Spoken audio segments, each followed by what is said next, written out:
Hello दोस्तों, Shabnam study point में आपका स्वागत है।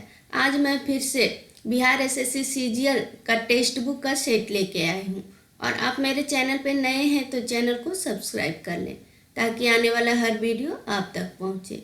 तो आइए शुरू करते हैं। पहला क्वेश्चन है, भारतीय संविधान की 8वीं अनुसूची में प्रारंभ में कितनी भाषाओं को शामिल किया गया था? तो कितनी भाषाओं को शामिल किया गया था? तो इसका सही आंसर हो जाएगा ऑप्शन ए, 14 भाषाओं को शामिल किया गया था। इसके बारे में कुछ देख लेते हैं।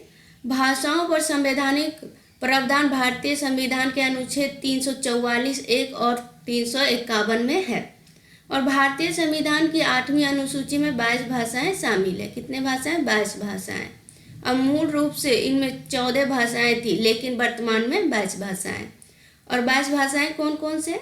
असमिया, बंगाली, बोडो, डोगरी, गुजराती, हिंदी, कन्नड़, कश्मीरी, कोंकणी, मैथिली, मलयालम, मणिपुरी, मराठी, नेपाली, उड़िया, पंजाबी, संस्कृत, संथाली, सिंधी, तमिल, तेलुगु और उर्दू है।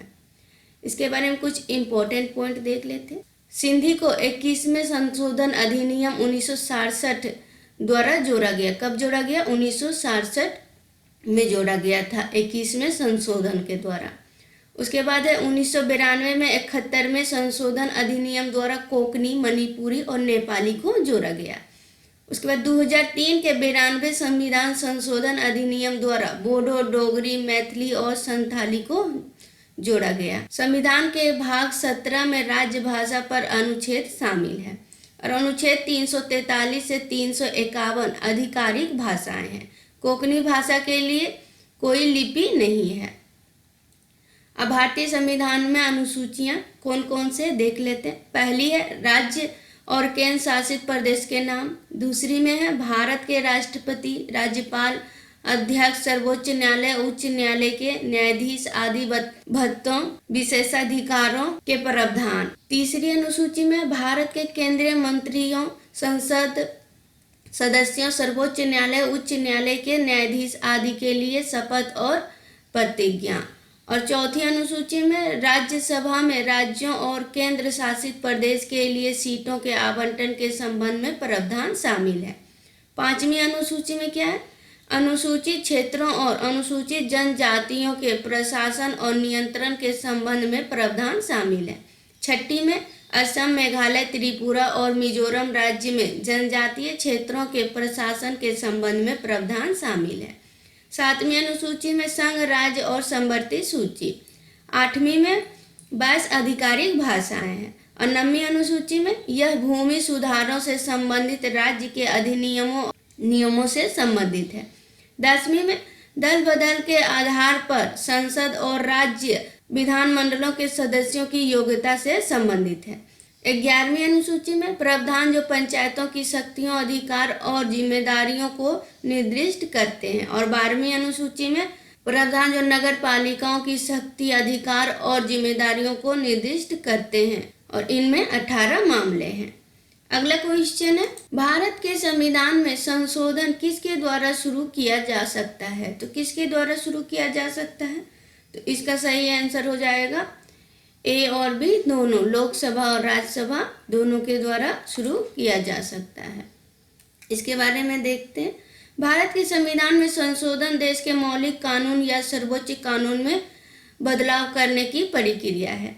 संविधान में संशोधन की प्रक्रिया भारत के संविधान के भाग 20 अनुच्छेद 368 में निरक्षित है और यह प्रक्रिया भारत के संविधान की पवित्रता सुनिश्चित करती है और भारत की संसद की मनमानी शक्ति पर नियंत्रण रखती है। इसका इम्पोर्टेंट पॉइंट देखते हैं।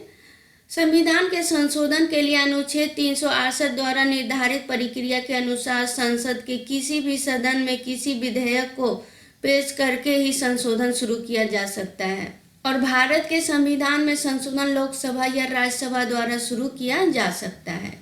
अगला क्वेश्चन है, निम्नलिखित में से कौन सी नदियों का उसकी कुल घाटी क्षेत्र के अवरोही क्रम में सही क्रम है? तो कौन सा है? तो इसका सही आंसर हो जाएगा ऑप्शन बी, सिंधु, गंगा, ब्रह्मपुत्र और गोदावरी। इसके बारे में कुछ देख लेते हैं। तो पूरे देश को 20 नदी घाटी के समूहों में विभाजित किया गया है। कौन कौन? 12 प्रमुख नदी घाटियां हैं। तो कौन कौन है?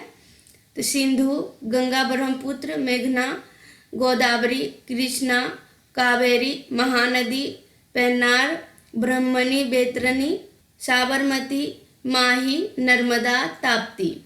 इनमें से प्रत्येक घाटी में 20,000 वर्ग किलोमीटर से अधिक का जल निकासी क्षेत्र है। नदी के बारे में कुछ पॉइंट है, देख लेते हैं। ब्रह्मपुत्र नदी विश्व की सबसे बड़ी नदी में से एक है ब्रह्मपुत्र, जिसका उद्गम कहाँ से हुआ है? मानसरोवर झील के पास कैलाश श्रेणी के चेमायुंगडुंग ग्लेशियर से हुआ है। उसके बाद है सिंधु नदी। तो सिंधु नदी कहाँ से निकलती है? हिमालय की नदी के सबसे पश्चिम में है और यह कैलाश पर्वत श्रृंखला में 4164 मीटर की ऊंचाई पर तिब्बतीय क्षेत्र में पोखरचू के पास एक ग्लेशियर से निकलती है। उसके बाद गंगा नदी। तो गंगा हिमालय के दक्षिण और पूर्व की ओर बहती है, पहाड़ से निकलते ही एक घाटी की निर्माण करती है और यह उत्तरी भारत के रास्ते अपना रास्ता बनाती है और अंततः बंगाल की खाड़ी में समाप्त हो जाती है। उसके बाद है गोदावरी नदी। तो इसे दक्षिण गंगा के रूप में भी जाना जाता है। यह भारत की दूसरी सबसे बड़ी और पर्यायद्वीपीय भारत में सबसे बड़ी नदी है। इसका उद्गम नासिकों में श्रमकेश्वर श्रेणी में होता है। यह एक पूर्व की ओर बहने वाली नदी है, जिसका अर्थ है कि यह बंगाल की खाड़ी में गिरती है। अगला क्वेश्चन है, भारतीय कैंसर अनुसंधान केंद्र कहाँ स्थित है? तो भारतीय कैंसर अनुसंधान केंद्र कहाँ स्थित है? तो इसका सही आंसर हो जाएगा ऑप्शन ए, मुंबई। कहाँ पे? मुंबई में स्थित है। इसके बारे में देखते हैं। Indian cancer research centre ICRC, जिसकी स्थापना 1952 में परेल, मुंबई में हुई थी। कब हुई थी? 1952 में। यह हमारे देश में कैंसर अनुसंधान को बढ़ावा देने, स्पष्ट करने और प्राथमिकता देने के लिए भारतीय चिकित्सा अनुसंधान परिषद, स्वास्थ्य अनुसंधान विभाग के तत्वाधान में स्थापित एक संशोधन सहयोग है। अगला क्वेश्चन है, व्यक्तिगत ओलंपिक पदक जीतने वाली पहली भारतीय महिला कौन है? तो पहली भारतीय महिला कौन है? इसका सही आंसर हो जाएगा ऑप्शन ए, कर्णम मल्लेश्वरी। इसके बारे में देखते हैं। सिडनी 2000 ओलंपिक खेलों में भारोत्तोलक कर्णम मल्लेश्वरी ने ओलंपिक और भारतीय खेल इतिहास में अपनी जगह बनाई है। PV सिंधु के बारे में देखते हैं। PV सिंधु 2 व्यक्तिगत ओलंपिक पदक जीतने वाली पहली भारतीय महिला एथलीट बन गई है। इन्हें 2016 रियो ओलंपिक में रजत पदक जीता है। कब? 2016 में। अगला क्वेश्चन है, किसने वीडियो कॉन्फ्रेंसिंग के माध्यम से अगस्त 2021 में नई दिल्ली में डिफेंस इंडिया स्टार्टअप चैलेंज 5.0 का शुभारंभ किया है? तो किसने किया है? इसका सही आंसर हो जाएगा ऑप्शन ए, राजनाथ सिंह। इसके बारे में देख लेते हैं। रक्षा मंत्री राजनाथ सिंह ने वीडियो कॉन्फ्रेंसिंग के माध्यम से 19 अगस्त 2021 को नई दिल्ली में डिफेंस इंडिया स्टार्टअप चैलेंज का शुभारंभ किया है। अगला क्वेश्चन है, संसद में कार्यपालिका को नियंत्रित करने का एक महत्वपूर्ण तरीका कौन सा है? तो एक महत्वपूर्ण तरीका कौन सा है?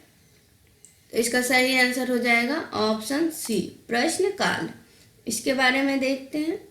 संसद जब सत्र में होती है तो प्रश्नकाल से शुरू होती है। प्रश्नकाल एक महत्वपूर्ण तथ्य है जिसके माध्यम से संसद सरकार के कामकाज के बारे में जानकारी प्राप्त कर सकते हैं। यह एक बहुत ही महत्वपूर्ण तरीका है जिसके द्वारा संसद कार्यपालिका को नियंत्रण करती है। लोकतंत्र के स्वस्थ कामकाज में विपक्षी दल महत्वपूर्ण भूमिका निभाते हैं। अगला क्वेश्चन है, निम्नलिखित में से भारत के किस केंद्र शासित प्रदेश में साक्षरता दर सबसे अधिक है? तो किस केंद्र शासित प्रदेश में साक्षरता दर सबसे अधिक है? तो इसका सही आंसर हो जाएगा ऑप्शन ए, लक्षद्वीप।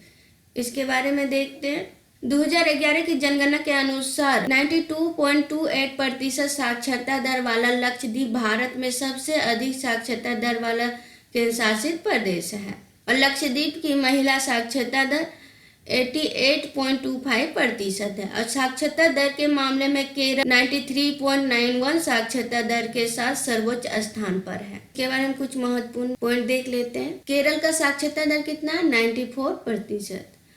उसके बाद लक्षद्वीप का 91.85%, मिजोरम का 91.33% और गोवा का 88.22%। त्रिपुरा का 87.22, दमन और दीव का 87.10, अंडमान और निकोबार का 86.63 और दिल्ली का 86.21, चंडीगढ़ का 86.05 और पुदुचेरी का 85.85। अगला क्वेश्चन देखते हैं। घाटा वित्त पोषण का अर्थ है कि सरकार देश से पैसा उधार लेती है। तो सरकार किससे पैसा उधार लेती है? तो इसका सही आंसर हो जाएगा ऑप्शन सी, भारतीय रिजर्व बैंक यानी कि आरबीआई से।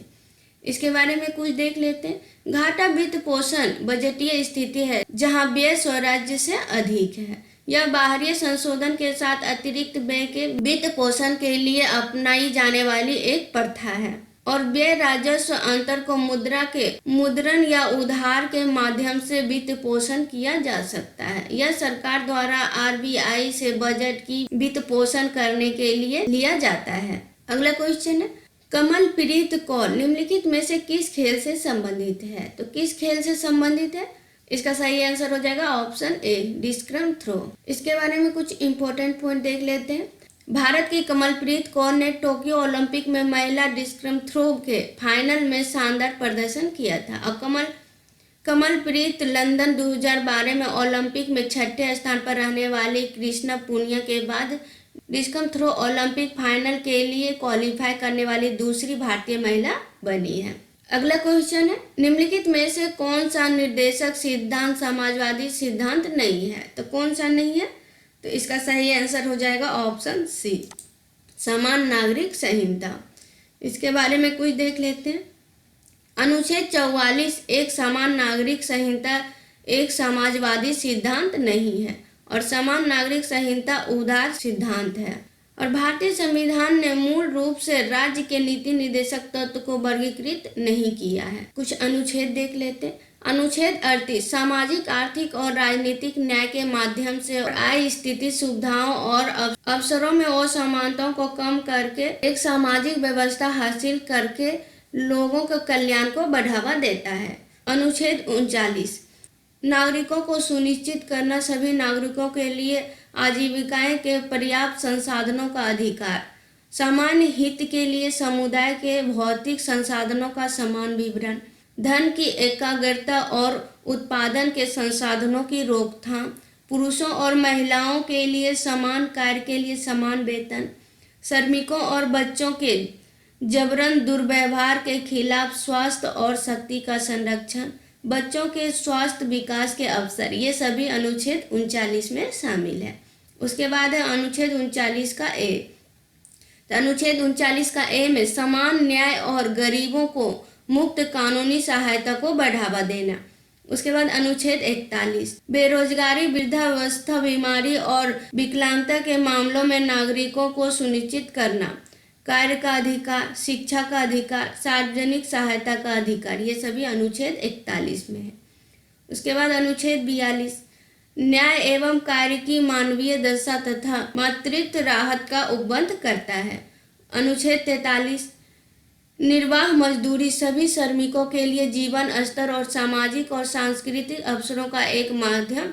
अनुच्छेद 43 का ए उद्योगों के प्रबंध में श्रमिकों की भागीदारी को सुरक्षित करने के लिए कदम उठाना। उसके बाद अनुच्छेद 47 तो पोषण का स्तर और व्यक्तियों के जीवन स्तर को बढ़ाना और सार्वजनिक स्वास्थ्य में सुधार करना। उसके बाद है अनुच्छेद 40 ग्राम पंचायतों और व्यवस्थित करना, यानी कि पंचायतों से संबंधित।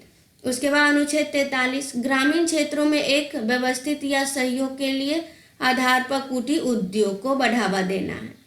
अनुच्छेद 43 का बी में स्वैच्छिक गठन, स्वायत्त कामकाज, लोकतांत्रिक नियंत्रण और सहकारी समितियों को प्रवेश प्रबंधन को बढ़ावा देना है। अनुच्छेद 46 में है SC ST और समाज के अन्य कमजोर वर्गों को शैक्षिक और आर्थिक हितों को बढ़ावा देना। और अनुच्छेद 47 में है मादक पेय और नशीले पदार्थों का सेवन प्रतिबंधित करना है। अनुच्छेद 48 में गाय, बछड़ों और अन्य दुधारू पशुओं के वध को प्रतिबंधित करना है। उसके बाद है अनुच्छेद 44 तो अनुच्छेद 44 में पूरे देश में सभी नागरिकों के लिए समान नागरिक संहिता है। अनुच्छेद 45 में है सभी बच्चों के लिए बचपन की देखभाल और शिक्षा प्रदान कराता है। अनुच्छेद 48 में है आधुनिक और वैज्ञानिक तर्ज पर कृषि और पशुपालन। अनुच्छेद 49 में है कलात्मक या ऐतिहासिक अभिरुचि के स्मारकों, स्थानों और वस्तुओं का रक्षा करता है। और अनुच्छेद 50 में राज्य की सार्वजनिक सेवाओं में कार्यपालिका और न्यायपालिका को अलग करता है।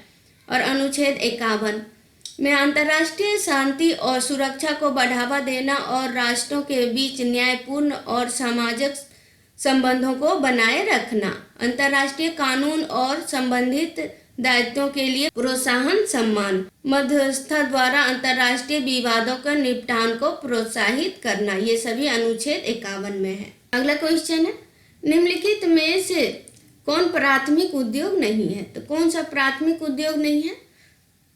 इसका सही आंसर हो जाएगा ऑप्शन बी, लोहा एवं कोयला। द्वितीय उद्योग क्या है? तो यह उद्योग क्षेत्र प्राथमिक उद्योगों द्वारा आपूर्ति किए जाने वाले कच्चे माल को संबंधित करता है और इस क्षेत्र को आगे विभाजित किया गया है बड़े या भारी पैमाने पर उद्योग। प्राथमिक उद्योग इसे दो प्रकार में वर्गीकृत किया गया है, जेनेटिक उद्योग और निष्कासित उद्योग। और तृतीय उद्योग क्षेत्र में जिसे सेवा उद्योग के रूप में भी जाना जाता है, और उदाहरण के लिए रियल एस्टेट सेवा, बैंकिंग और वित्तीय सेवा, संचार सेवाएं आदि। अगला क्वेश्चन है कर लगाने की वह कौन सी विधि है जिसमें कर की राशि बढ़ने पर कर की दर में वृद्धि होती है? तो कौन सा है? इसका सही आंसर हो जाएगा ऑप्शन सी, प्रगतिशील। प्रगतिशील कर एक ऐसा कर है जिसमें कर की राशि बढ़ाने के साथ कर की दर बढ़ जाती है। इसका मतलब है कि उच्च आय वाले लोगों को तुलना में कम आय वाले लोगों पर कम कर लगाया जाता है। अगला क्वेश्चन है किस शहर को धान के खेतों का शहर कहा जाता है? तो किस शहर को कहा जाता है? तो इसका सही आंसर हो जाएगा ऑप्शन ए, तिरुनेलवेली। किसी स्थान को उसकी प्रमुख खेती के आधार पर एक विशेष नाम दिया जाता है। यह मुख्य उपज जगह में अधिकांश कृषि उत्पादन के लिए जिम्मेदार है। और तिरुनेलवेली के बारे में देखते हैं। तिरुनेलवेली को नेल्लई भी कहा जाता है। तिरुनेलवेली धान खेती का सबसे बड़ा क्षेत्र है और यह क्षेत्र मानसून की बारिश पर भी काफी हद तक निर्भर है। अगला क्वेश्चन है निम्नलिखित में से कौन सा राष्ट्रीय उद्यान वन्य जीव अभ्यारण्य यानी कि बायोस्फीयर रिजर्व राजस्थान में स्थित है? तो कौन सा है? इसका सही आंसर हो जाएगा ऑप्शन सी, सरिस्का। सरिस्का वन्यजीव अभ्यारण्य अरावली पहाड़ियों में स्थित है और राजस्थान के अरवल जिले में स्थित है। 1958 में इसे वन्यजीव अभ्यारण्य घोषित किया गया था। कब किया गया था? 1958 में। ऐसे 1979 में टाइगर रिजर्व के रूप में प्रोजेक्ट टाइगर में शामिल किया गया था। कब किया गया था? 1979 में। भारत में 104 मौजूदा राष्ट्रीय उद्यान है। कितना है? 104 है। और भारत में 566 मौजूदा वन्यजीव अभ्यारण्य है। कितना? 566 है। कान्हा टाइगर रिजर्व मध्य प्रदेश में है। कान्हा राष्ट्रीय उद्यान मध्य प्रदेश राज्य में सतपुड़ा और मैकाल पर्वतमाला के बीच स्थित है। कहाँ पे है? सतपुड़ा और मैकाल पर्वतमाला के बीच स्थित है कान्हा टाइगर रिजर्व। और इसे 1879 में एक अंतरिक्ष वन, 1933 के एक वन्यजीव अभ्यारण्य में 1955 में एक राष्ट्रीय उद्यान घोषित किया गया था। बंजार नदी इस राष्ट्रीय उद्यान से होकर बहती है। बाघ इस राष्ट्रीय उद्यान की एक प्रमुख प्रजाति है और जंगली सूअर, चिंटीदार हिरण, काला हिरण, सांभर जीवों की अन्य प्रजातियां हैं। और मध्य प्रदेश में कान्हा भारत का पहला बाघ अभ्यारण्य बन गया है। मानस राष्ट्रीय उद्यान यह कहाँ? असम में है। और मानस राष्ट्रीय उद्यान को मानस वन्यजीव अभ्यारण्य के रूप में भी जाना जाता है। और यह राष्ट्रीय उद्यान एक यूनेस्को प्राकृतिक विश्व धरोहर स्थल एक प्रोजेक्ट टाइगर रिजर्व है। और इसे 1 अक्टूबर 1928 को अभ्यारण्य घोषित किया गया था। कब किया गया था? 1 अक्टूबर 1928 को। ऐसे दिसंबर 1985 में यूनेस्को द्वारा विश्व धरोहर घोषित किया गया था। कब किया गया था? 1985 में मानस राष्ट्रीय उद्यान को। और जिम कॉर्बेट नेशनल पार्क ये कहाँ है? उत्तराखंड में है। यह भारत का सबसे पुराना और सबसे प्राकृतिक राष्ट्रीय उद्यान है। इसकी स्थापना वर्ष 1936 में हुई थी। कब हुई थी? 1936 में। और जिम कॉर्बेट नेशनल पार्क बड़ी संख्या में बाघों का घर होने के लिए प्रसिद्ध है और पार्क स्वयं 520 वर्ग किलोमीटर में फैला हुआ है। कितने में है? 520 वर्ग किलोमीटर में। अगला क्वेश्चन है, प्राग निम्नलिखित देशों में से किसकी राजधानी है? तो प्राग किसकी राजधानी है? इसका सही आंसर हो जाएगा ऑप्शन ए, चेक गणराज्य। इसके बारे में कुछ महत्वपूर्ण पॉइंट देख लेते हैं। चेक गणराज्य की राजधानी प्राग है और राष्ट्रपति कौन है? मिलोस जमान और प्रधानमंत्री एंड्रेज बाबीज। अब मुद्रा क्या है? Check corona. अगला क्वेश्चन है, निम्नलिखित में से कौन सी संरक्षण विधि प्राकृतिक में स्थानिक है? तो कौन सा है? इसका सही आंसर हो जाएगा option A, hot spot. Hot spot के बारे में देखते हैं। एक जैव विविधता हॉट स्पॉट एक जैव भौगोलिक क्षेत्र है और जैव विविधता हॉट स्पॉट ग्रह की तरह के केवल 2.4% पर अपने विविध पारिस्थितिक तंत्र की मेजबानी करते हैं। राष्ट्रीय उद्यान के बारे में देखते हैं। एक राष्ट्रीय उद्यान अपने पर्यावरण के साथ साथ वन जीवों के संरक्षण के लिए समर्पित रहता है और यह आमतौर पर लगभग 100 से 500 किलोमीटर के क्षेत्रों में फैला एक छोटा रिजर्व होता है। जैव मंडल नीचे के भीतर एक या एक से अधिक राष्ट्रीय उद्यान भी मौजूद हो सकते हैं। और जैव मंडल नीचे के बारे में देखते हैं। जैव मंडल नीचे बहुत बड़े क्षेत्रों में फैले होते हैं और इसका उपयोग लंबे समय तक प्रजातियों की रक्षा के लिए किया जाता है। इसमें संकटग्रस्त प्रजातियों को उनके प्राकृतिक आवास में संरक्षित करना शामिल है। अगला क्वेश्चन है, निम्नलिखित में से कौन सा प्रावधान कनाडा के संविधान से भारतीय संविधान द्वारा अपनाया नहीं गया है? तो इनमें से कौन सा कनाडा के संविधान से नहीं अपनाया गया है? तो इसका सही आंसर हो जाएगा ऑप्शन डी, राज्यसभा के लिए सदस्यों का नामांकन। और कौन कौन सा अपनाया गया है? सशक्त केंद्र के साथ संघीय व्यवस्था, ये कनाडा से लिया गया है। केंद्र द्वारा राज्य के राज्यपालों की नियुक्ति, ये भी कनाडा से लिया गया है। उच्चतम न्यायालय का परामर्शी निर्णय, ये भी कनाडा द्वारा लिया गया है। और राज्यसभा के लिए सदस्यों के नामांकन की प्रक्रिया यह आयरलैंड से ली गई है। कहाँ से? आयरलैंड से। भारतीय संविधान के स्रोत के बारे में देख लेते हैं। तो भारत सरकार अधिनियम 1935, इसके द्वारा कौन कौन सा लिया गया? संघीय व्यवस्था, न्यायपालिका की शक्ति, लोक सेवा आयोग, राज्यपाल का पद, प्रशासनिक विवरण, ये सभी भारत सरकार अधिनियम 1935 के तहत लिया गया है। उसके बाद यूएसए, तो यूएसए से क्या क्या लिया गया? मौलिक अधिकार, न्यायपालिका की स्वतंत्रता, न्यायिक समीक्षा, राष्ट्रपति का महाभियोग, सर्वोच्च न्यायालय और उच्च न्यायालय के न्यायाधीशों का निष्कर्षण, उपराष्ट्रपति का पद, ये सभी यूएसए से लिया गया है। उसके बाद है ब्रिटेन, तो ब्रिटेन से क्या क्या लिया गया है? संसदीय सरकार, विधि शासन, विधायकी प्रक्रिया, एकल नागरिकता, मंत्रिमंडलीय प्रणाली, संसदीय विशेषाधिकार, द्विसदनीय प्रणाली, विशेषाधिकार प्रदेश, ये सभी ब्रिटेन से लिया गया है। उसके बाद है आयरिश, तो आयरिश से क्या क्या लिया गया है? डीपीएसपी, राज्यसभा के लिए सदस्यों का नामांकन, राष्ट्रपति के चुनाव का तरीका, ये सभी आयरिश से लिया गया है। उसके बाद है रूस, सोवियत संघ, तो रूस से क्या क्या लिया गया? मौलिक कर्तव्य, प्रस्थापना में न्याय का आदर्श। उसके बाद फ्रांस, तो फ्रांस से गणतंत्र, स्वतंत्रता, समानता और बंधुता के आदर्श, ये सभी फ्रांस से लिया गया है।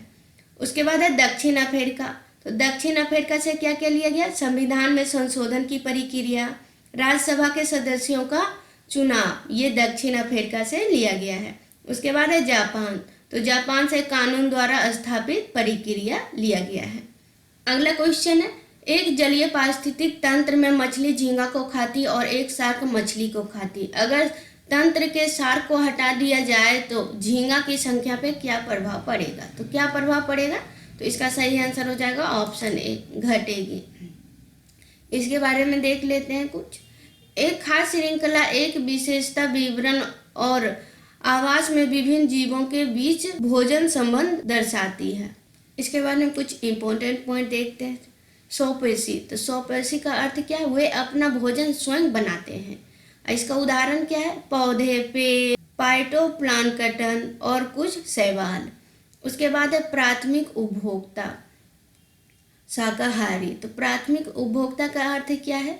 वे सीधे स्वपेशी पर निर्भर है, यानी कि उत्पादक पे। तो इसमें क्या क्या आता है? टिड्डा, गिलहरी, जुगफलक, हाथी आदि। उसके बाद है द्वितीय उपभोक्ता, यानी कि मांसाहारी। तो द्वितीय उपभोक्ता का अर्थ है ये उपभोक्ता शाकाहारियों को अपने भोजन के रूप में उपयोग करते हैं, जैसे में मेढक, उल्लू, मछली, लोमड़ी आदि। उसके बाद है शीर्ष उपभोक्ता, मांसाहारी। तो इसका अर्थ क्या है? ये उपभोक्ता शाकाहारी और मांसाहारी जीवों को अपने भोजन के रूप में उपयोग करते हैं। कोई अन्य जानवर शीर्ष उपभोक्ताओं को नहीं खाता है, जैसे में बाघ, सिंह आदि।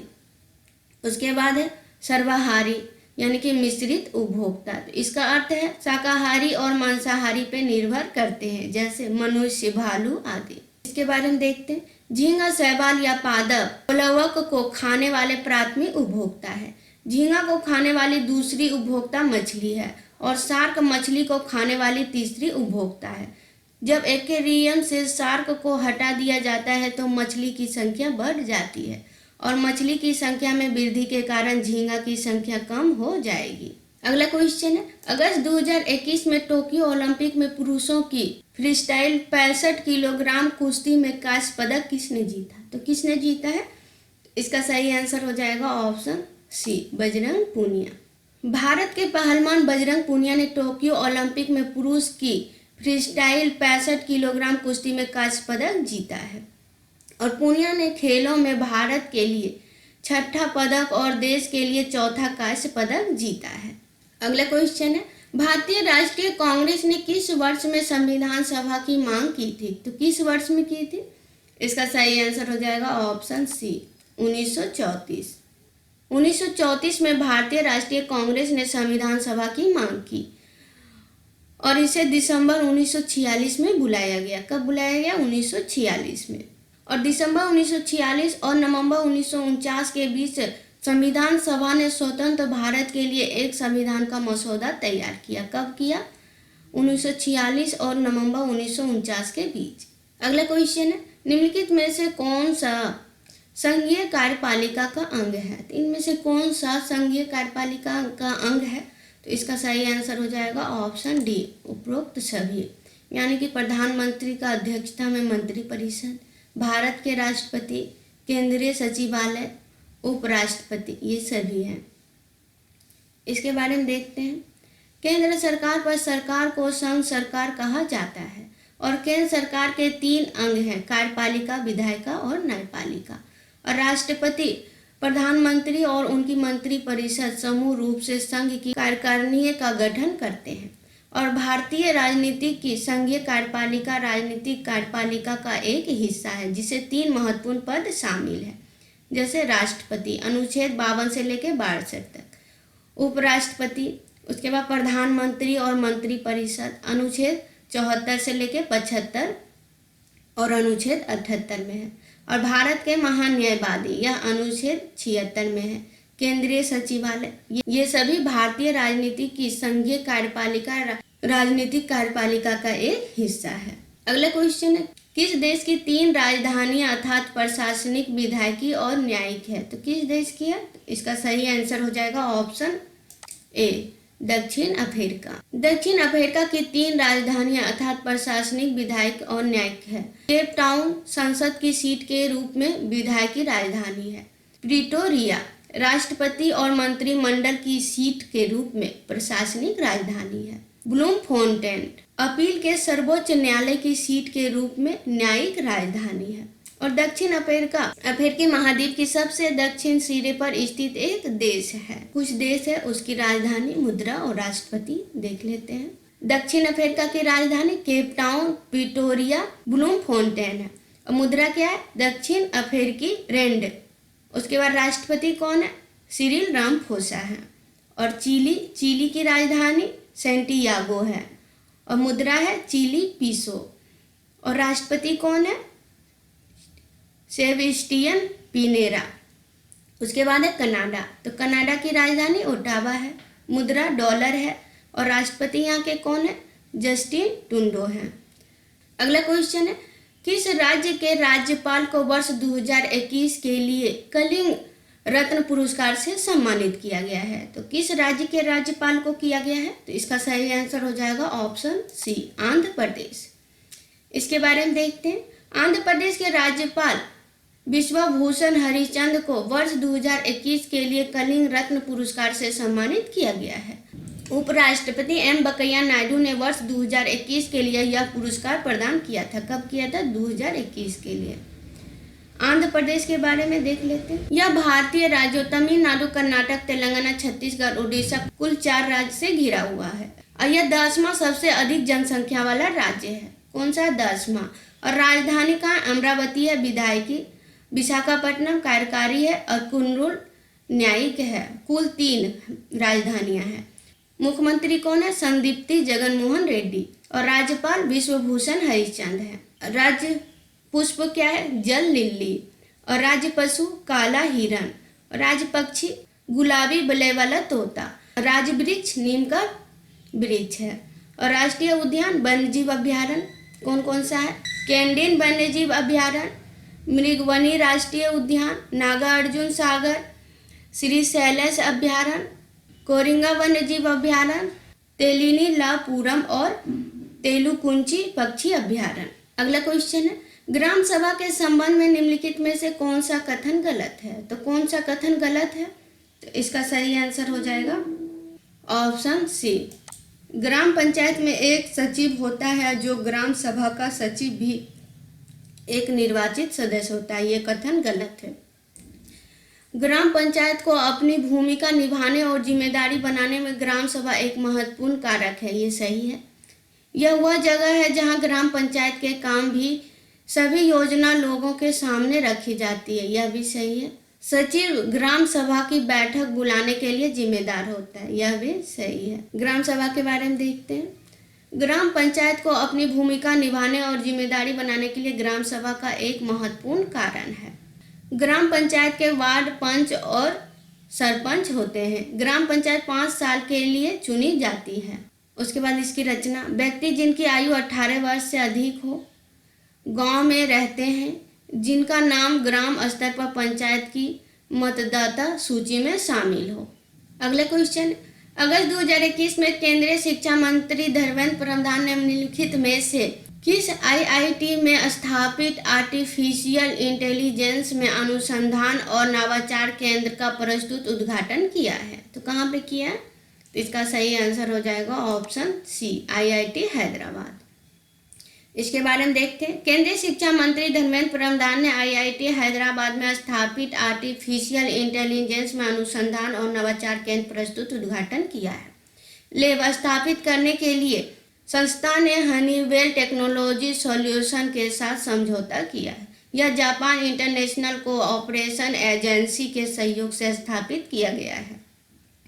इन्होंने सामग्री विज्ञान और धातुकर्म इंजीनियरिंग विभाग, उच्च प्रदर्शन कंप्यूटिंग केंद्र और उच्च रिजोल्यूशन इलेक्ट्रॉन सुविधा के पहले शैक्षणिक भवन का उद्घाटन किया है। अगला क्वेश्चन है, निम्नलिखित में से कौन सा शब्द मुक्केबाजी खेल से संबंधित है? तो कौन सा है? इसका सही आंसर हो जाएगा उपयुक्त सभी। अपरकट, हुक, जैब ये सभी मुक्केबाजी खेल से संबंधित है। अब मुक्केबाजी खेल में उपयोग की जाने वाली कुछ शब्दावली क्या है? हुक, अपरकट, जैब, पंच, क्रॉस पंच, ब्लॉक, पोशन, क्लिंच डाउन आदि। मुक्केबाजी एक लोकप्रिय खेल है जो 2 खिलाड़ियों द्वारा खेला जाता है जो मुक्केबाजी के दस्ताने पहनते हैं। मोहम्मद अली, विजेंदर सिंह, मैरी कॉम जैसे प्रसिद्ध बॉक्सिंग आइकॉन का खेल में साथ मजबूत जुड़ाव रहा है। अगला क्वेश्चन है, निम्नलिखित मौर्य शासकों में से किसने दक्कन पर विजय प्राप्त की थी? तो किसने की थी? इसका सही आंसर हो जाएगा ऑप्शन सी, बिंदुसार। बिंदुसार ने दक्कन को मैसूर तक जीत लिया था। वह मौर्य वंश के चंद्रगुप्त मौर्य के पुत्र थे। कौन थे? चंद्रगुप्त मौर्य के पुत्र थे। उन्हें यूनानियों के लिए अमित्र घाट के रूप में जाना जाता था। वह जैनियों के आजीविका संप्रदाय में रुचि रखते थे। चंद्रगुप्त मौर्य 321 ईसा पूर्व में नंद के शासक धनानंद को हराकर मौर्य साम्राज्य का संस्थापक बना। अशोक मौर्य वंश के बिंदुसार का पुत्र था। अशोक अपने शिलालेखों के माध्यम से लोगों से सीधी संपर्क बनाए रखने वाले पहले शासक थे। उन्होंने अपने अभिलेखों में ब्राह्मणी अकोष्ठी भाषाओं का प्रयोग किया था। उन्हें उपगुप्त से बौद्ध धर्म की शिक्षा ली और तीसरी बौद्ध परिषद सम्राट अशोक के शासनकाल के दौरान उसकी राजधानी पाटलिपुत्र में आयोजित की गई थी। उन्हें देवप्रिया और प्रियदर्शिनी के नाम से भी जाना जाता है। कुणाल सम्राट अशोक और रानी पद्मावती के पुत्र थे। कौन थे? रानी पद्मावती के पुत्र थे कुणाल। और कुणाल ने अपने पिता के शासनकाल के दौरान तक्षशिला के वायसराय के रूप में कार्य किया था। अगला क्वेश्चन, जल विज्ञान चक्र को चलाने के लिए ऊर्जा कहाँ से आती है? तो कहाँ से आती है? इसका सही आंसर हो जाएगा ऑप्शन सी, सूर्य से आती है। पृथ्वी के जलमंडल के भीतर विभिन्न रूपों से तरल, ठोस और गैसीय अवस्थाओं में पानी के संचालन की प्रक्रिया को जल का जल विज्ञान चक्रण कहा जाता है और यह जल निकायों की तरह से पानी के वाष्पीकरण से शुरू होता है, जिसमें बाष्पोत्सर्जन, ऊर्ध्वतापन, संघनन और वाष्प शामिल है। जल चक्र मुख्य रूप से सूर्य से ऊर्जा द्वारा संचालित होता है। यह सौर ऊर्जा महासागरों, झीलों, नदियों और यहाँ तक कि मिट्टियों से पानी को वाष्पोषित करके चक्र को चलाती है। इसका मतलब है कि आज जलमंडल में पानी की मात्रा उतनी ही है जितनी कि पृथ्वी प्रणाली में हमेशा मौजूद रहती है। अगला क्वेश्चन है, मैकमोहन रेखा चीन के तिब्बत क्षेत्र और भारत के उत्तरी पूर्व क्षेत्र के बीच एक सीमा रेखा है, जिसे ब्रिटिश औपनिवेशिक प्रशासक हेनरी मैकमोहन ने 1914 का सम्मेलन में कहाँ पे प्रस्थापित किया था? तो कहाँ पे किया था? इसका सही आंसर हो जाएगा ऑप्शन बी, शिमला। इसके बारे में देखते हैं। मैकमोहन रेखा चीन के तिब्बतीय क्षेत्र और भारत के उत्तरी पूर्वी क्षेत्र के बीच एक सीमा रेखा है, जिसे ब्रिटिश औपनिवेशिक प्रशासक हेनरी मैकमोहन ने 1914 में शिमला सम्मेलन में प्रस्तापित किया था। कौन से सम्मेलन में? शिमला सम्मेलन में। कब? 1914 में। सर हेनरी मैकमोहन ने नाम पर मैकमोहन रेखा चीन और भारत के बीच प्रभावित सीमा है। किसके नाम पे है? सर हेनरी मैकमोहन के नाम पे। उसके बाद यह हिमालय के शिखर के साथ भूटान की पूर्वी सीमा से चलता है जब तक कि यह ब्रह्मपुत्र नदी में महान मोड़ तक नहीं पहुंच जाता है। इसके कुछ इंपॉर्टेंट पॉइंट देखते हैं। Lieutenant colonel sir Vincent Arthur Henry McMahon का जन्म 28 नवंबर 1862 को हुआ था। कब हुआ था? 28 नवंबर 1862 को। 1915 से 1917 तक मिस्र में उच्चायुक्त के रूप में कार्य किया था। कब से कब तक? 1915 से 1917 तक। और वह ब्रिटिश राजा में एक प्रशासक भी थे। 1911 में दिल्ली दरबार के अवसर पर वह भारत में ब्रिटिश सरकार के विदेश सचिव थे। अगला क्वेश्चन है, निम्नलिखित में से कौन विश्व की सबसे गहरी झील है? तो इनमें से कौन विश्व की सबसे गहरी झील है? तो इसका सही आंसर हो जाएगा ऑप्शन डी, बैकाल झील। बैकाल झील विश्व की सबसे गहरी झील है और यह जनवरी से मई तक आधे साल तक जमी रहती है। यह मंगोलायड सीमा से उत्तर में साइबेरियन रूस के पहाड़ी क्षेत्र में स्थित है। मीटर है। यह मीठे पानी की झील है और इसकी गहराई 1700 मीटर है। इसे रूस के गैलापागोस के नाम से भी जाना जाता है।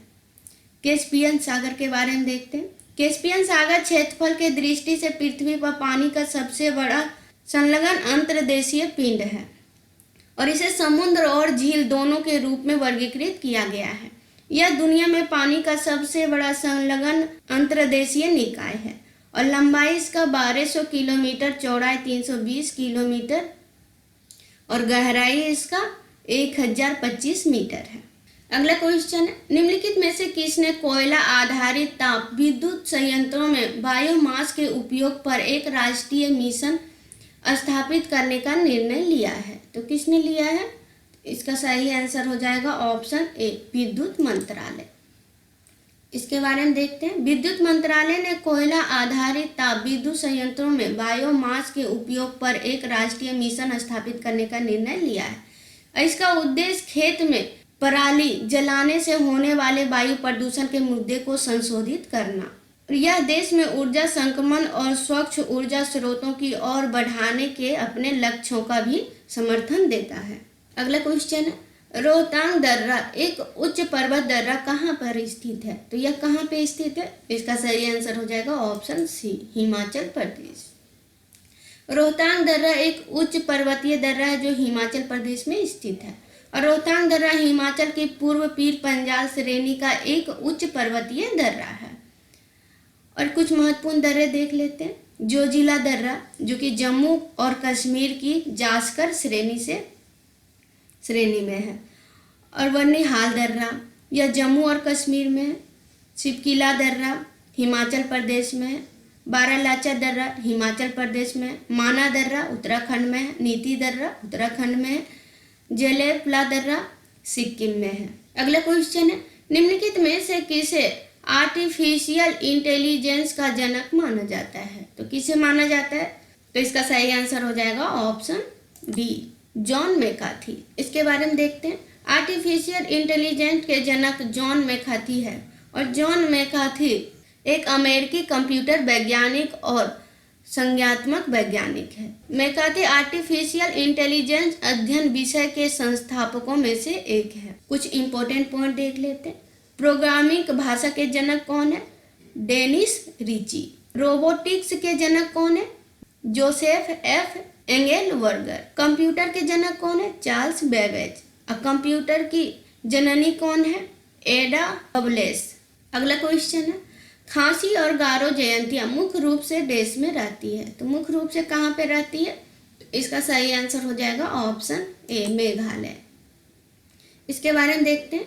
गारो, खासी और जयंतिया पहाड़ियों का निर्माण मालाबार पठार के समान युग में हुआ है।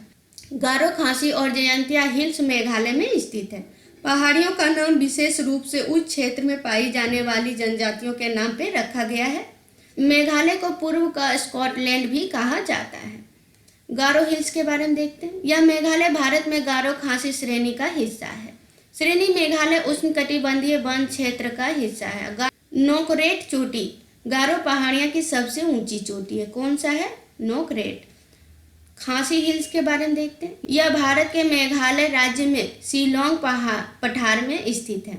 खासी पहाड़ियाँ गारो खासी जयंतिया श्रेणी का एक हिस्सा है। सबसे ऊंची चोटी लुम शिलोंग है जो 1968 मीटर ऊंची है। जयंतिया हिल्स के बारे में देखते हैं। जयंतिया पहाड़ियाँ मेघालय राज्य में खासी पहाड़ियों के पूर्व में स्थित है और यह पटाई पहाड़ी श्रेणी का एक हिस्सा है जो भारत म्यांमार सीमाओं के ऊपर फैली हुई है। अगला क्वेश्चन है, निम्नलिखित में से किसे 20वीं सदी के तानसेन के रूप में जाना जाता है? तो किसे जाना जाता है?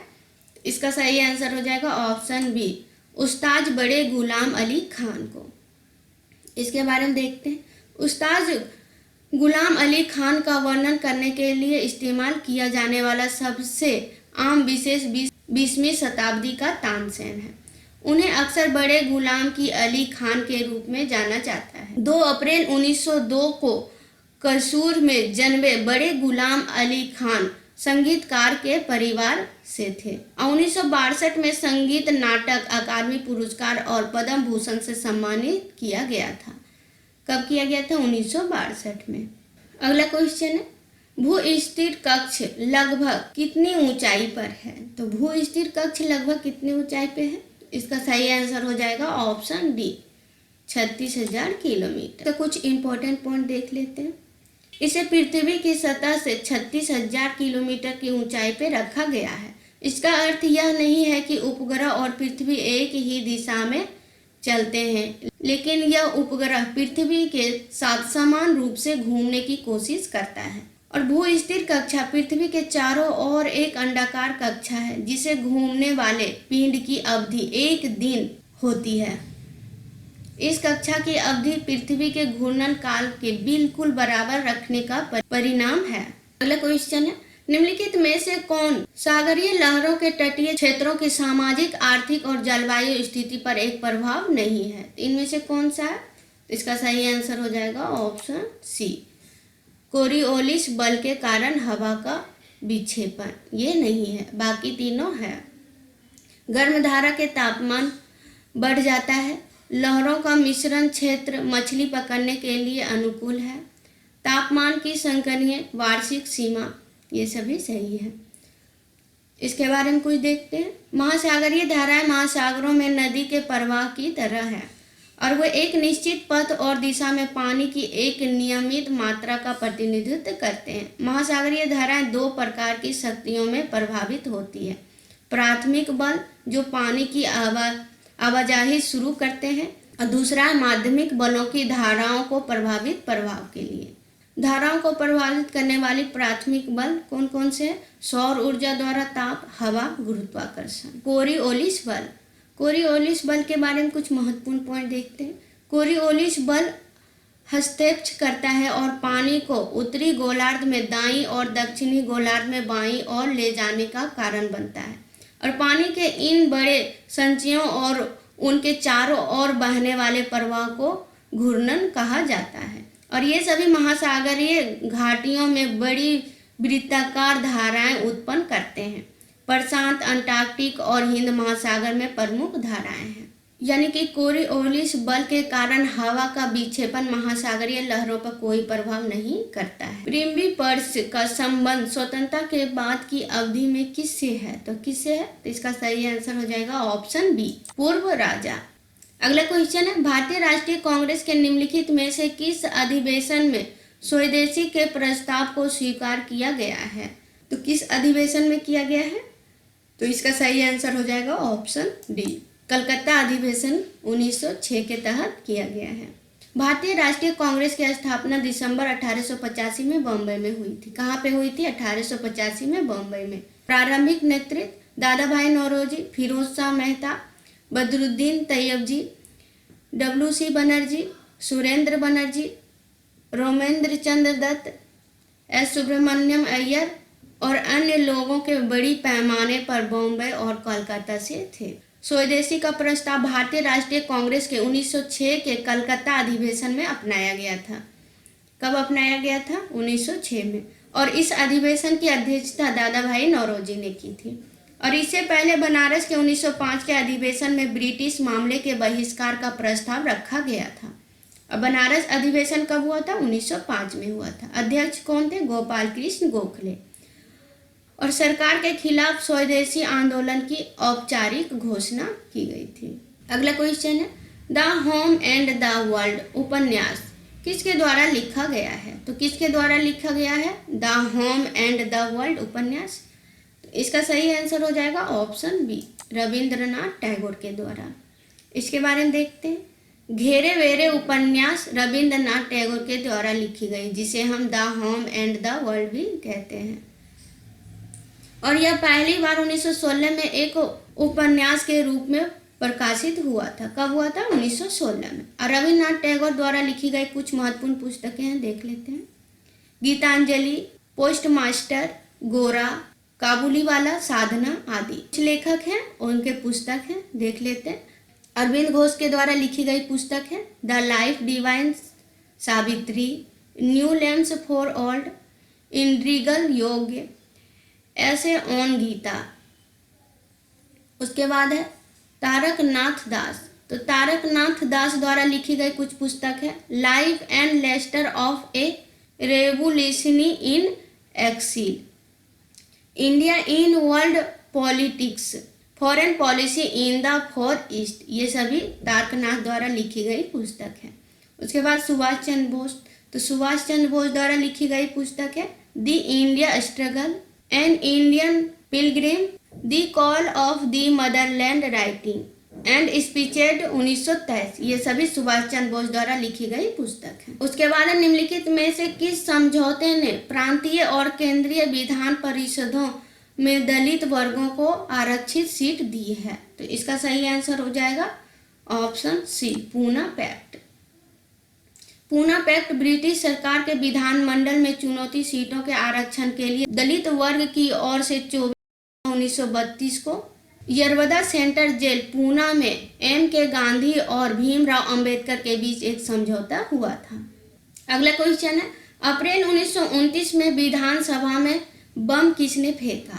तो अप्रैल 1929 में विधानसभा में किसने बम फेंका? तो इसका सही आंसर हो जाएगा ऑप्शन डी, भगत सिंह और बटुकेश्वर दत्त। 8 अप्रैल 1929 को क्रांतिकारी भगत सिंह और बटुकेश्वर दत्त ने दिल्ली में केंद्रीय विधानसभा पर बम फेंका है। कब फेंका था? 8 अप्रैल 1929 को।